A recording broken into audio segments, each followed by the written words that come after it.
گھریلو ضرورت کی کوئی چیز خریدتے ہیں تو اس میں آپ نے یہ نیت کر لی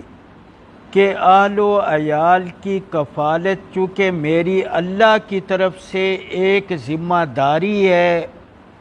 اللہ کا حکم ہے،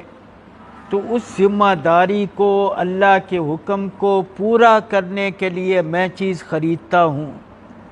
تو یہ خریداری بھی جو آپ کر ہی رہے تھے، یہ بھی اللہ کے لیے ہو کر آپ کے لیے ثواب کا ایک ذریعہ بن جائے گا۔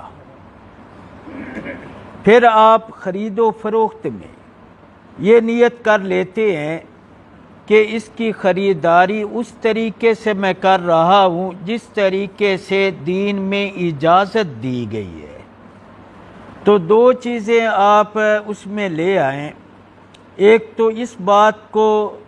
کہ مجھے اللہ کا حکم ہے جس کے لیے آپ خرید رہے ہیں، تو اگر وہ مقصد جائز ہے